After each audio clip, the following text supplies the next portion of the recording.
नुमानी और गैबत तूसी में इस वाक्य को मज़कूर किया गया। ये पहला वाक्य है जो इमाम की इमामत का दरबार में अमली मुजाहरा हुआ। दरबार वालों को पता चल गया कि बारहवें शहंशाह दुनिया में आ चुके हैं। इमाम को घर में इमाम की जरा गैबत देखिएगा। दुनिया में आते मेरे शहंशाह 255 हिजरी में आए, आते ही गैबत शुरू हो गई। कैसी गैबत थी, एक झलक सुनिएगा। इमाम के घर में रहता है गुलाम, और वो उसने मेरे 11वें शहंशाह से आके पूछा था कि मौला मैं चाहता हूं कि मैं आपके फर्जंद की जियारत करूं। तो इमाम ने अपने कमरे के पर्दे को उठाया। वो कहता जो ही इमाम ने पर्दे को उठाया तो इमाम ने कहा अंदर देख। मैंने देखा कि 3 साल का शहजादा उस हुजरे में बैठा हुआ है। इमाम ने पर्दे को गिरा दिया, गिरा के दोबारा उठा के कहा अब देख। वो कहते मैंने देखा तो कमरा खाली था। मैंने कहा मौला मैंने तो अभी यहाँ पे 3 साल का शहजादा देखा है। फरमाया ये इसकी गैबत ऐसे ही है, कभी जाहिर हो जाएगा कभी छुप जाएगा। और एक घर की कनीज जो घर के अंदर फिर रही थी, और इमाम के सामने एक खादिम फारसी बैठा था, ईरान का एक नौकर था जो इमाम की खिदमत में बैठा था। उसने ख्वाहिश का इजहार किया कि मौला, और मौला हर एक गुलाम और कनीज को अपने बेटे की जियारत नहीं करवाते। जियारत उसे होती थी जिसमें पहले ख्वाहिश पैदा हो।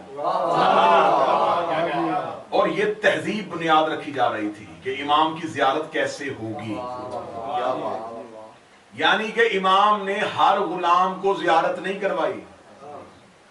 मैं फिर जुमला कहता हूं, इमाम के घर में रहते हुए भी हर नौकर ने जियारत नहीं की। जियारत उसने की जिसने पहले शौक पैदा किया। और ये है शहंशाह की जियारत का तरीका।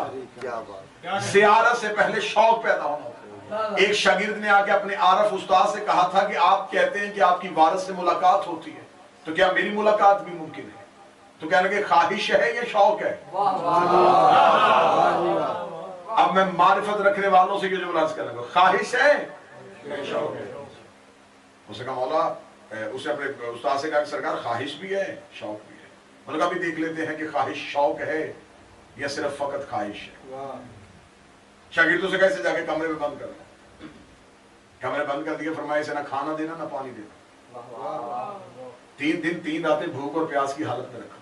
प्यास से हलक खुश्क हो गया, मौत के आखिरी किनारे पे खुद को देख रहा था, नींद बेहोशी की हालत में पड़ा था। 30 दिन की रात को उस्ताद ने कमरे का दरवाजा खोला। कमरे का दरवाजा खोल के पानी का प्याला हाथ में लिया, उसके करीब जाके पानी के छींटे मुंह पे मारे, बड़बड़ा के उठा, उठते का पानी पानी पानी। उस्ताद ने कहा जितनी ख्वाहिश पानी की इतनी इमाम की कर।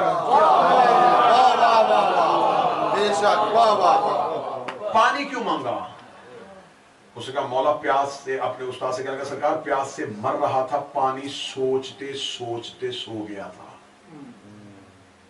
कहते जैसे पानी सोचते सोचते सो गया था और उठा तो पानी की तलब की, ऐसे ही इमाम को सोचते सोचते सो जाया कर।